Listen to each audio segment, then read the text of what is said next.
السلام علیکم، NTA news کے ساتھ میں ہوں عرفا انصاری اور میں ہوں فرحان رضا۔ ہیڈ لائنز آپ نے جانی، بلیٹن کا آغاز کرتے ہیں۔ آپ کو بتائیں راولپنڈی میں خاتون کے قتل کا معاملہ، قتل کی گئی خاتون کے دوسرے شوہر عثمان نے خود کو پولیس کے حوالے کر دیا۔ مقتولہ سدرا اور عثمان کے نکاح کی دستاویزات منظر عام پر آ گئیں۔ خاتون کے سسر کا ویڈیو بیان بھی سامنے آ گیا۔ رپورٹ کے مطابق مقتولہ نے مظفر آباد میں 12 جولائی کو عثمان سے نکاح کیا، جس میں اس کا کہنا تھا کہ عثمان کے ساتھ مرضی سے نکاح کر رہی ہوں۔ مقتولہ سدرا نے مظفر آباد کی عدالت کے روبرو بیان جاری کر کے خطرے کا خدشہ بھی ظاہر کیا۔ مقتولہ نے کہا کہ ان کے والد فوت ہو چکے ہیں، والدہ نے دوسری شادی کر لی ہے۔ محمد الیاس کا مزید کہنا تھا کہ مقتولہ نے بتایا کہ وہ اپنی مرضی سے آئی ہے، عثمان سے شادی کرنا چاہتی ہے۔ مقتولہ نے تحفظ مانگا تو 30-40 ہزار کا بندوبست کر کے اس کو عدالت لے گیا۔ میں نے سدرا کا عثمان سے نکاح کروایا اور عدالت میں بیانات جمع کروائے۔ عثمان کے والد نے بتایا کہ نکاح کے 4 دن بعد 10 لوگ ہمارے گھر آئے، اسلحے سمیت داخل ہوئے، ہمیں جان سے مارنے کی دھمکی دی گئی۔ لڑکی کو ہم نے فیملی کے حوالے کیا تو 2 دن بعد میڈیا کے ذریعے معلوم ہوا کہ لڑکی کو قتل کر دیا گیا۔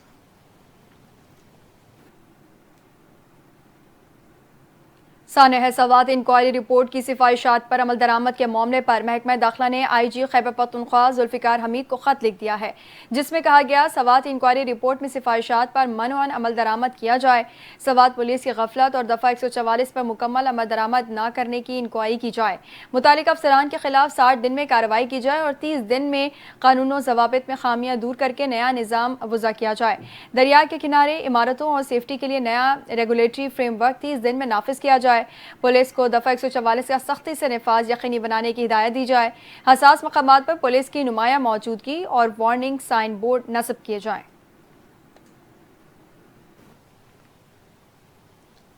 وزیر اعظم شہباز شریف سے وزیر داخلہ محسن نقوی نے ملاقات کی، زائرین کی نئی پالیسی کے حوالے سے بریفنگ دی۔ ملاقات میں بلوچستان کی امن و امان کی صورتحال پر تبادلہ خیال کیا گیا۔ وزیر اعظم نے وزیر ہوا بازی کی زائرین کے لیے خصوصی پروازوں کا انتظام کرنے کی ہدایت کی تاکہ زائرین کی تعداد میں اضافے کے دوران انہیں سفر میں کسی قسم کی دشواری کا سامنا نہ ہو۔ اس کے علاوہ وزیر اعظم نے وزیر داخلہ کو گوادر سیف سٹی پر کام شروع کرنے کی ہدایات جاری کی۔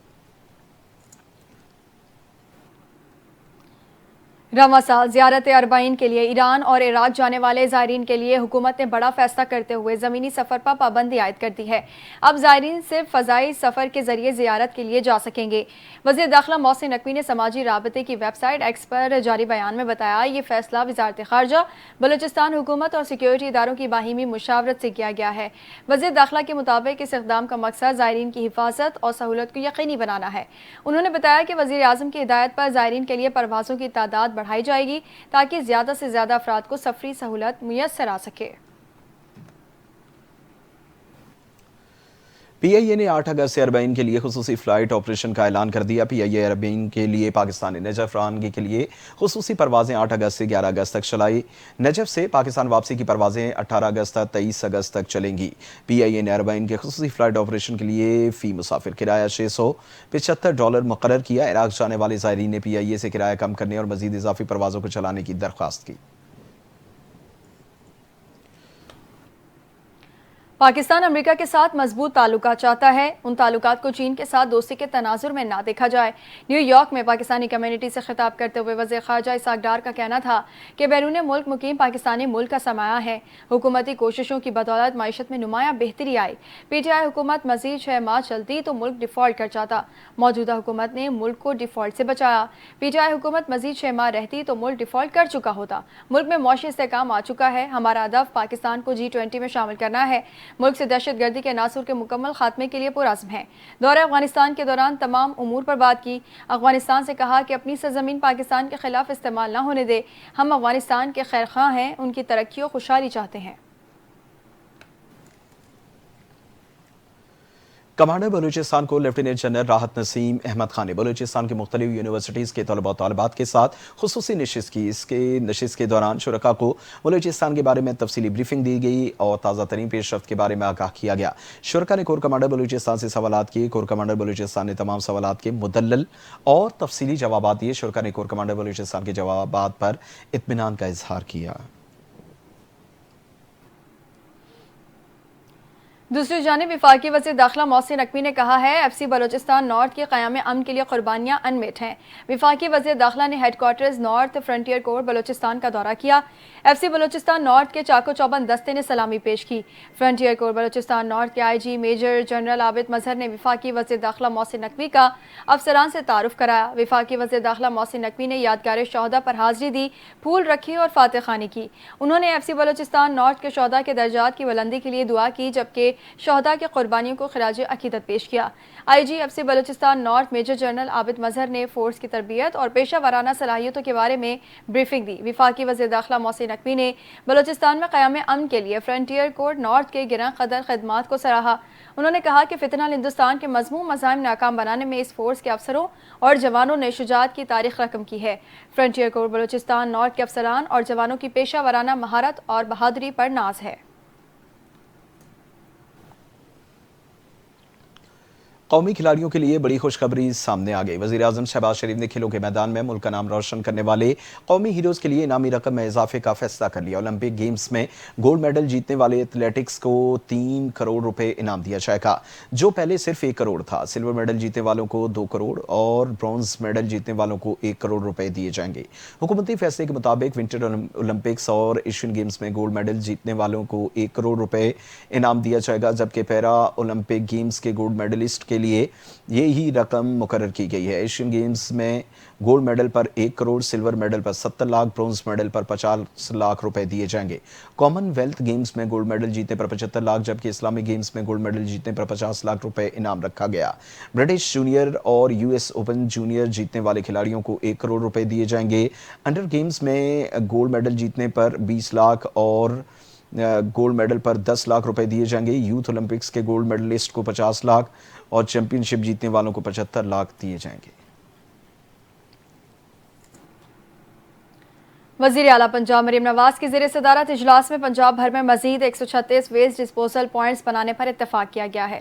اجلاس میں ستھرا پنجاب پروجیکٹ سے متعلق بریفنگ دی گئی، جس میں کہا گیا کہ عالمی بینک اور دیگر ممالک نے پروجیکٹ میں سرمایہ کاری کے لیے دلچسپی کا اظہار کیا۔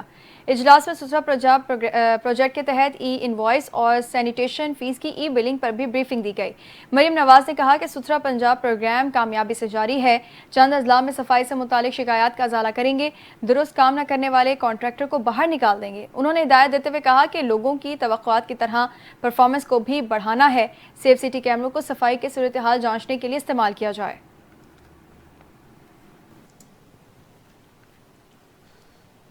ایم کیو پاکستان کے سینئر رہنما ڈاکٹر فاروق ستار نے کہا پاکستان کو چلانا ہے تو کراچی کو چلانا ہوگا۔ میڈیا سے گفتگو کرتے ہوئے فاروق ستار نے کہا کہ شہر قائد میں ٹریفک پولیس بھتہ لے رہی ہے۔ کون سا ادارہ بچا ہے جو کرپشن جیسی علت سے بچا ہوا ہے؟ شہر میں عوام کے ساتھ سوتیلی ماں جیسا سلوک کیا جا رہا ہے۔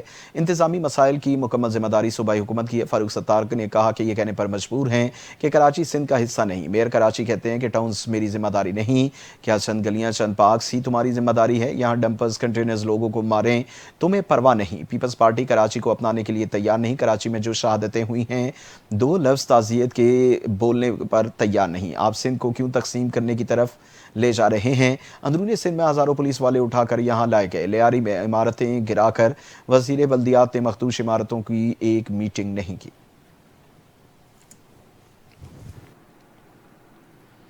عالمی بینک کے وفد کا یلو لائن BRT منصوبے کے سائٹ آفس اور جام صادق پل کے قریب جاری تعمیراتی کام کا دورہ۔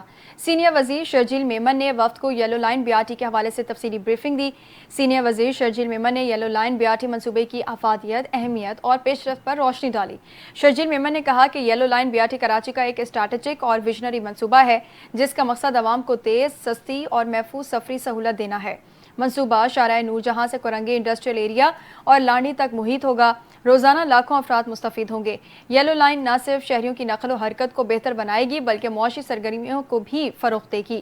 یہ صرف ٹرانسپورٹ نہیں، یہ سماجی انقلاب کی بنیاد ہے۔ وفد کا پبلک پرائیویٹ پارٹنرشپ ماڈل پر بھی دلچسپی کا اظہار، حکومت سندھ کے اقدامات کو مثبت قرار دیا۔